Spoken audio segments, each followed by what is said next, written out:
Moi, j'aimerais commencer par ce que M. Kadima a dit. S'il vous plaît, M. Martin Fayolo, est-ce que nous avons vu qu'il y a beaucoup de gens qui ont levé les candidats qui ont levé les doigts.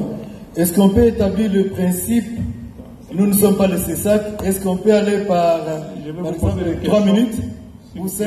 Je vais vous poser des questions liées à la CENI, je ne vais pas aller ailleurs. Merci. Mais je vais commencer par dire, Père, pardonne M. Kadima et les membres de la CENI pour leur volonté de mener un processus électoral opaque. Et Père, merci d'avoir fait que leur crime ne soit pas parfait.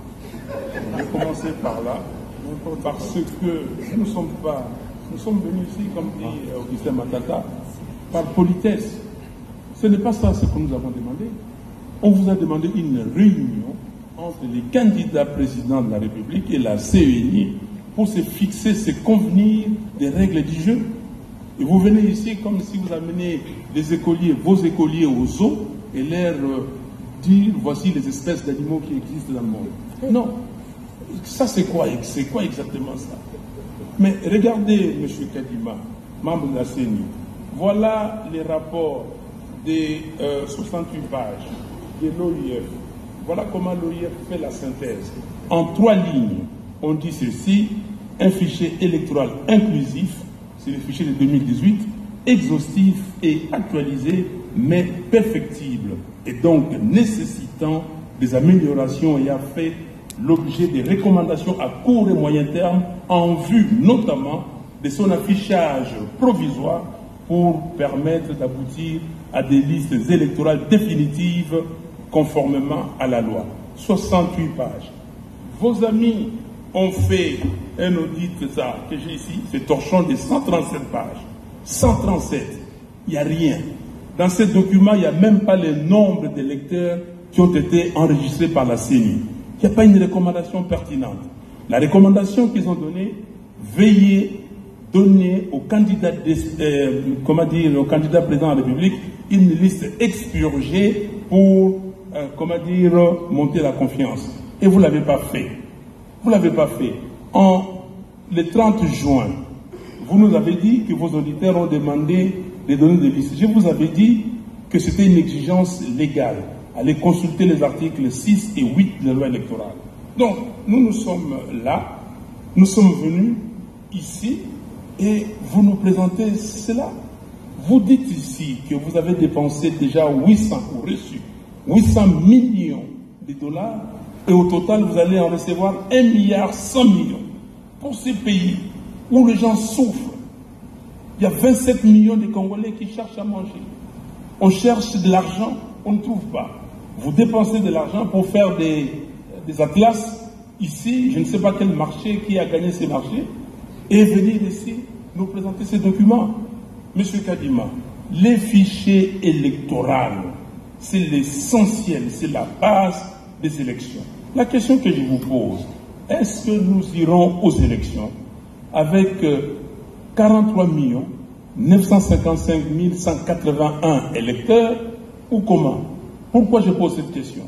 Aujourd'hui, vous avez recommencé le processus d'enrôlement des électeurs. Il y a des gens qui vont pour se faire délivrer des duplicata, ils arrivent là-bas, ils ne trouvent pas leur nom. J'ai fait l'expérience même ici chez vous. J'ai envoyé 10 cartes d'électeurs, parce qu'on peut le faire ici. J'ai reçu 4 où on a trouvé les noms. Et les autres, on n'a pas retrouvé les noms. Et à la cité, quand on ne retrouve pas les noms, on demande à ces requérants de remplir une nouvelle fiche. Donc, ça devient un nouvel électeur. Nous allons avec combien d'électeurs? Et qui est fou dans ces pays, dans ce monde, pour accepter d'aller dans un processus où on ne connaît pas le nombre d'électeurs? Moi, je vous ai dit, et je le répète, on vous a utilisé parce que vous êtes spécialiste d'observation électorale, vous connaissez toutes les fraudes qui existent en Afrique et vous venez ici pour proposer ces fraudes-là. Parce que l'imprimante thermique a été utilisée à dessein et vous saviez que les données, les écritures allaient disparaître. Pourquoi maintenant vous achetez des imprimantes normales? Donc, Je vous pose une question. Dites-nous, à la date d'aujourd'hui, dans combien d'antennes vous avez déployé cette liste? Combien d'antennes ont déjà reçu des listes et combien d'antennes ont fiché ces listes? Et dites-nous pourquoi vous avez violé intentionnellement, délibérément, les articles 6 et 8 de la loi électorale. Franck Diongo vous a cité ces articles, je ne reviens pas. Pourquoi vous les avez violés? Ici, c'est une violation flagrante. Et dites-nous, je vous donne un exemple. J'ai beaucoup d'exemples ici, il n'y a pas de temps. À Kabaya-Kamwanga, il y a un centre qui avait enrôlé 959 électeurs. Mais la liste qu'on amène là-bas reprend seulement 26 électeurs. Ok? Comment vous justifiez ça? Je peux vous donner d'autres cas. Et vous venez de le dire que nous avons organisé l'enrôlement pour ne pas exclure les électeurs. Si l'épopée des cartes nous montre que c'était fait intentionnellement, et maintenant dites-nous, dans combien de temps vos requérants ou les requérants, ceux qui veulent des duplicata, vont avoir leur duplicata? 1. 2. Quand est-ce que maintenant vous allez publier la liste définitive? Votre présentateur tout à l'heure a dit ce qui nous intéresse, c'est 15 jours avant, on publie. Non, ce qui nous intéresse, c'est le respect scrupuleux de la loi. Déjà, vous avez violé la loi portant identification et enrôlement des électeurs dans son article 39. Parce que l'article 39 disait que vous devriez publier des listes provisoires après enrôlement d'électeurs. Vous ne l'avez pas fait. Donc, nous sommes ici, on est traînés comme ça, comme des moutons de Panurge, et nous devons aller n'importe où. Donc, ce que nous voulons, M. Kadima, vous ne pouvez pas vous tirer en bon compte comme ça avec l'argent de l'État. Vous ne pouvez pas. 1,1 milliard, c'est énorme. Nous voulons, ici, ces listes-là doivent être auditées. Nous voulons que vous nous présentiez, s'il vous plaît, les fichiers électoraux.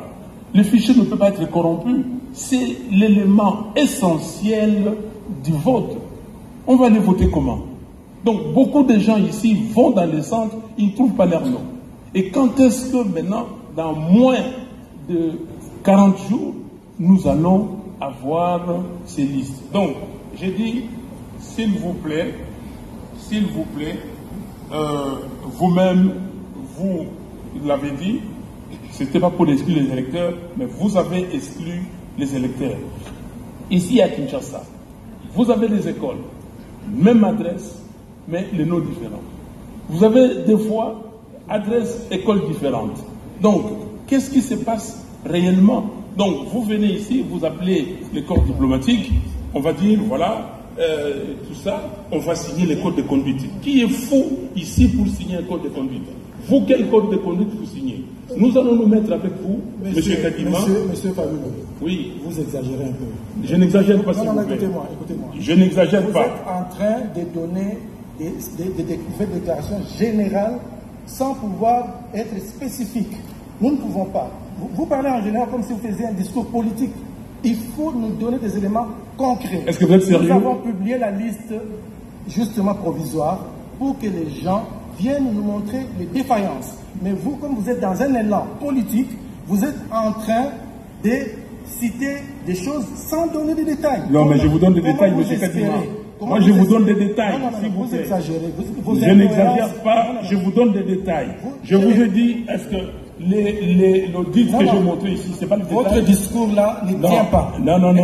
Vous appelez un document un torchon, oui. En même temps vous recourez aux recommandations de ce document. Vous vous contredisez. Non, je ne me contredis pas, je ne recours pas. Il faut arrêter ça. Les recommandations, c'est les recommandations de l'audit de l'OIF. Et je vous ai dit que dans votre document, il n'y a aucune recommandation pertinente. Donc, s'il vous plaît, nous devons nous mettre d'accord. Vous utilisez l'argent de l'État et je vous ai donné des données précises, des éléments précis. Il faut que vous répondiez précisément. Merci. Merci.